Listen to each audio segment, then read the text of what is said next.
Hello student, मैं साजिद अंसारी आप सबका स्वागत करती हूँ ऑनलाइन स्टडी विद SMA। आज की जो हमारी बुक का नाम है वो है MAD8 वैश्वीकरण तथा पर्यावरण।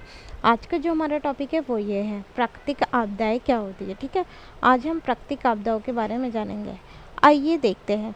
प्राकृतिक आपदा एक प्राकृतिक जोखिम होता है। जोखिम का अर्थ होता है हानि, यानी प्रकृति से जो हानि होती है। ऐसी कोई भी प्राकृतिक घटना यानी प्रकृति के द्वारा ऐसी कोई भी घटना जिससे मनुष्य के जीवन जिससे मनुष्य के जीवन को हानि पहुँचे या उसकी सामग्री को हानि पहुँचे, उसे हम प्राकृतिक आपदा कहते हैं।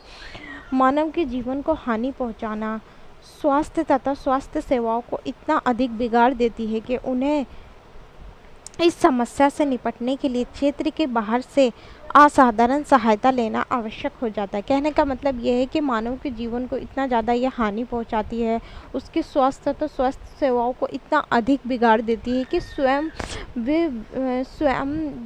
जो लोग इससे प्रभावित होते हैं वे स्वयं इस समस्या से नहीं निपट सकते, बल्कि उन्हें इस समस्या से निपटने के लिए अपने क्षेत्र के बाहर से उन्हें सहायता लेनी पड़ जाती है।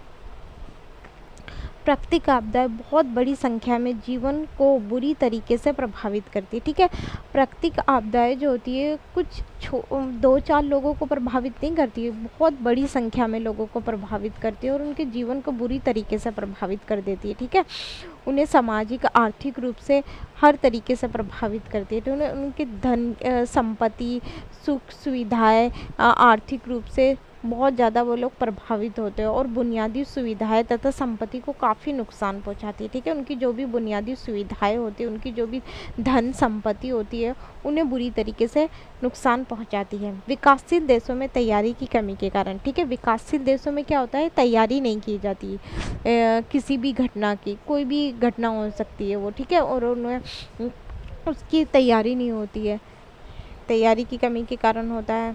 और उन्हें अपर्याप्त चेतावनी नहीं दी जाती, उन्हें चेतावनी नहीं दी जाती। पहले से अगर जो हमें किसी चीज़ की चेतावनी मिल जाती है तो उससे क्या होता है, हम उस समस्या से अवगत हो जाते हैं, तो हम उस समस्या से निपटने के लिए उस समस्या समाधान ढूंढने लगते हैं।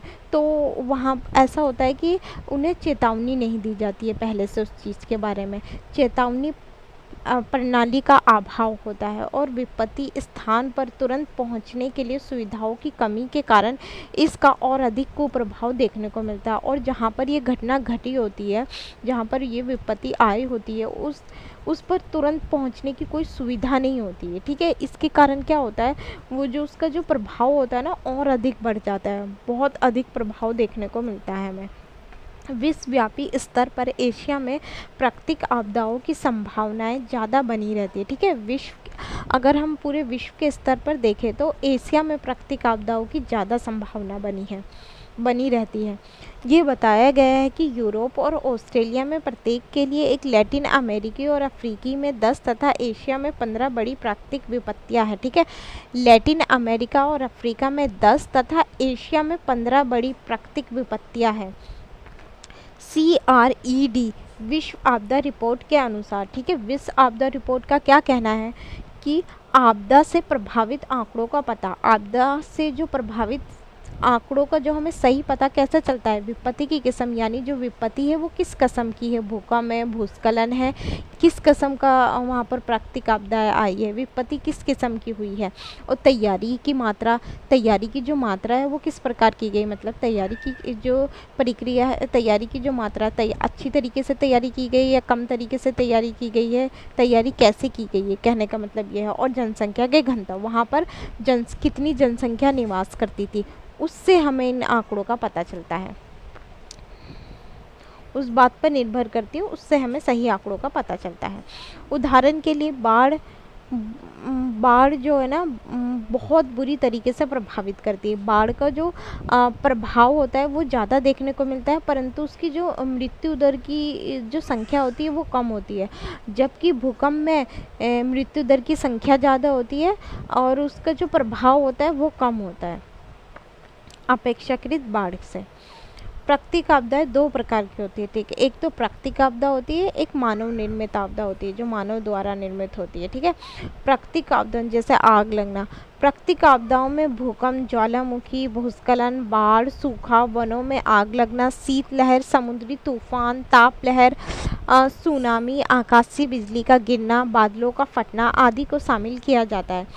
अगर हमें पूरा छोटा एक बताना है नॉर्मली, तो हम ऐसे बता सकते हैं प्राकृतिक आपदाओं में भूकंप, ज्वालामुखी, भूस्खलन, सूखा आना इत्यादि को शामिल किया जाता है। और अगर जो हमें पूरा डिफाइन करना है तो हम ऐसे करेंगे, प्राकृतिक आपदाओं को निम्नलिखित शीर्षकों के अंतर्गत विभाजित किया गया है। वायुमंडलीय, ठीक है, वायुमंडल मतलब वायु से रिलेटेड, वर्षा, ओलावृष्टि, हवाएं, बिजली का गिरना, कोहरा, गर्म तथा शीत लहरें आदि। जलीय यानी जल से रिलेटेड, बाढ़, समुद्री तटीय लहरें, जल भराव आदि। भूविज्ञानिक यानी भूमि से रिलेटेड, जैसे भूस्खलन, हिमघाव, भूकंप, ज्वालामुखी फटना आदि। जैविक का मतलब इसमें इन सारी चीज़ों को शामिल किया था, जैसे गंभीर महामारी, जैसे अभी हमें हाल फिलहाल में देखा था पूरे विश्व में एक ये क्या कोरोना वायरस कितनी बुरी तरीके से महामारी के रूप में उभरा था। जंगल में आग लगना, कीट आक्रमण आदि, ठीक है। कीट का जो आक्रमण होता है उन चीज़ों को शामिल किया जाता है इसमें। प्राकृतिक आपदाओं के कुछ उदाहरण इस प्रकार हैं। जुलाई 1976 में चीन में भूकंप ने 242,000 जानें ली थी, ठीक है। भूकंप ने इतनी 242,000 जान ली थी चीन में। और अप्रैल 1991 में बांग्लादेश में विशाल तूफानी लहरों के साथ आए चक्रवात के कारण 136,866 मौतें हुई थी। चक्रवात के कारण बांग्लादेश में कितनी मौतें हुई थी? 136,866 मौतें हुई थी। अक्टूबर 1999 में भारत में उड़ीसा राज्य के पूर्वी भाग में महाविनाशकारी चक्रवात से 10,000 से अधिक मौतें हुई थी और 1.5 करोड़ लोग बेघर हुए थे। देखो ये कितना विनाशकारी था। भारत में जो उड़ीसा राज्य है वहाँ पर एक चक्रवात आया था जिसमें 10,000 से अधिक मौतें हुई थी और 1.5 करोड़ लोग बेघर हो गए थे। कितनी बुरी दुर्दशा होगी उन पर। आज का हमारा टॉपिक यहीं समाप्त होता है। अगर आपको मेरी वीडियो अच्छी लगे तो please like, share and subscribe जरूर करें। Thank you.